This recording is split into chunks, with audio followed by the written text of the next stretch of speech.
జంషెడ్పూర్లోనే అట్లాంటిది తీసుకోవాలి అనే పద్ధతిలో వీళ్ళు చేస్తున్నారు. కాబట్టి సార్ మరి చంద్రబాబు నాయుడు గారు కూడా విశాఖ పర్యటన ఉంది ఈ కీలకమైన అంశంలో. మరి ఆయన ఏం ఒత్తిడి తెచ్చే అవకాశం ఉంటుందా? 3 రోజులు జిల్లాల పర్యటనలో భాగంగా విశాఖపట్నం ఉంది ఆయన పర్యటన ఇదే టైంలో.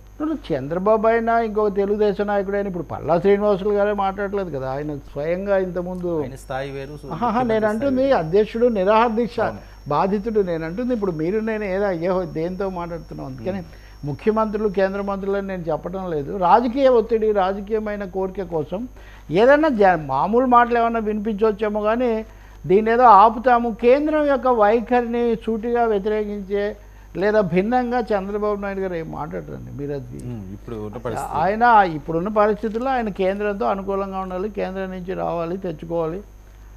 రెండవది కేంద్రంతో ఆయన అనుకూలంగానే ఉంటారు, ఏ విషయంలో అయినా భాగస్వామిగా ఉంటాం, తన వల్ల ఇబ్బంది రాలేదనిపించుకోవటం అది ఇప్పుడు ఆయన కీలకం తప్ప నేనేమి వేరే విషయాలు ఏదో టెక్నికల్ భాషలో మాట్లాడవచ్చు, లేకపోతే గత ప్రభుత్వం ఏం చేసింది ఇట్లాంటివి కూడా వస్తే రావచ్చేమో. కానీ నిజంగా చంద్రబాబు నాయుడు దీన్ని నేను ఆపుతానని చెప్తే ఆయన అంతకంటే మనం సంతోషం. రాజకీయ పరంగా ఈ అంశం అన్నది ప్రధాన అంశంగా వెళ్ళే ఛాన్స్ ఉంటుందా పొలిటికల్ యాంగిల్లో?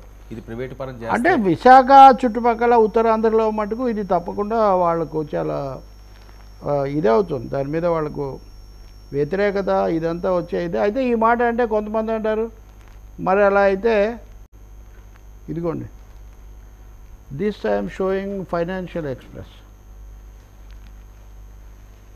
చూపించండి. యా ఫైనాన్షియల్ ఎక్స్ప్రెస్ ఇది.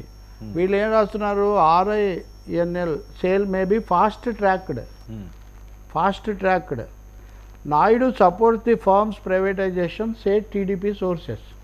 ఇది ఏదైనా మన తెలుగు పత్రికలో ఇదో రాస్తే వాళ్ళదో వీళ్ళదో ఏదో అనొచ్చు. ఫైనాన్షియల్ ఎక్స్ప్రెస్ అంటే అథారిటీ కదా.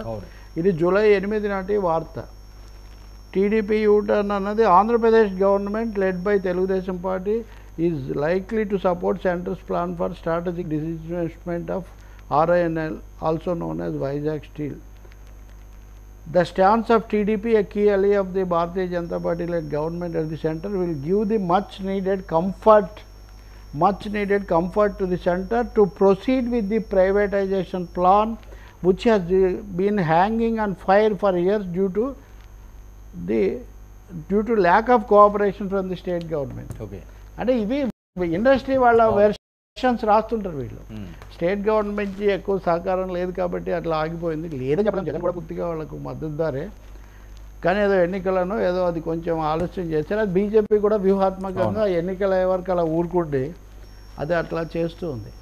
వాస్తవానికి ఎన్నికల ముందు జరిగిన చర్చలో కొంచెం తర్వాత వివాదంగా కూడా మార్చబడిన దాంట్లో సీఎం రమేష్ నేను చర్చలో ఉన్నప్పుడు అప్పుడు ఇదే అక్కడ మాకు పూర్తి అనుకూలత ఉంది, మీరు ఇది అంటున్నారు చూడండి అని.